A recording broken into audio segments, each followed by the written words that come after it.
Bonsoir, le résumé des informations pour ce lundi 12 mai. Les représentants de la FIFA Beach Soccer 2025 ont rendu une dernière visite au président Wiverum Calawan, parrain de la Fédération séchelloise de football, ce matin à State House. La délégation de FIFA était accompagnée de la ministre des Sports, Marceline Zalor, et de son secrétaire principal au sport, Ralph Jean-Louis. Des cadeaux ont été échangés et le directeur de la FIFA pour la compétition du beach soccer a déclaré que cette année était la meilleure compétition jamais organisée depuis 2005. Et le Brésil est champion de la Coupe mondiale de beach soccer 2025. Cette équipe a battu la Biélorussie en finale sur un score de 4-3, remportant ainsi pour une 7e fois la Coupe mondiale de soccer de plage 2025. À cette occasion, le président Wiverum Calawan a tenu à adresser ses félicitations à l'équipe championne ainsi qu'à tous les sportifs. Il les a également remerciés pour avoir inspiré de nombreux jeunes Séchellois par leur combativité et leur qualité athlétique. Le président a poursuivi son message en congratulant les organisateurs du tournoi aussi bien que le peuple séchellois pour avoir contribué à faire briller notre pays sur la scène mondiale.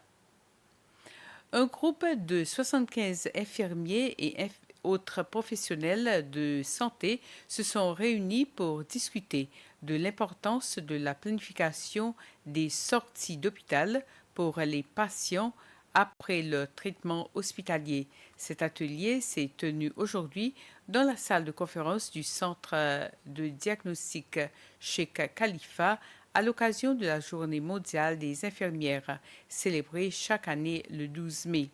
L'objectif de cette réunion est d'aider le ministère de la Santé à élaborer un outil de planification des sorties d'hôpital développé par des infirmiers et d'autres professionnels de santé chargés d'assurer la continuité des soins aux patients.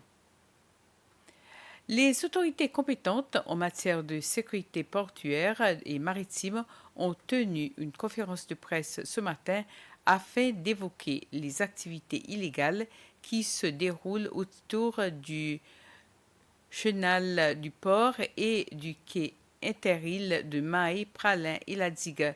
Cette conférence de presse est motivée par le fait que ces activités deviennent de plus en plus alarmantes. Les autorités souhaitent que la communauté comprenne qu'il s'agit non seulement d'une préoccupation pour la sécurité de la navigation, mais aussi pour sa propre sécurité.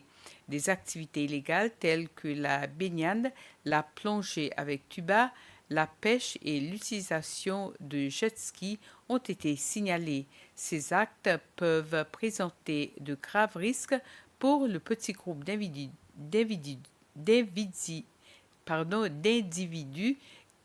qui s'y livrent. Les autres entités travaillant en collaboration comprennent l'autorité de la pêche des Seychelles, l'autorité de la sécurité maritime des Seychelles, la police maritime, les forces de défense et le bureau d'enquête sur les accidents maritimes. Le ministère de la Terre et de l'Habitat et la HFC, la compagnie financière de l'habitat, ont officiellement ouvert le nouveau bureau service clientèle ce matin. Ce nouveau bureau est situé au rez-de-chaussée de l'immeuble Victoria House, un bureau pareil à celui qui existait auparavant à l'étage dans les locaux principaux de la HFC, mais pour un meilleur accueil d'une clientèle de plus en plus nombreuse, il y est décidé d'ouvrir ce bureau.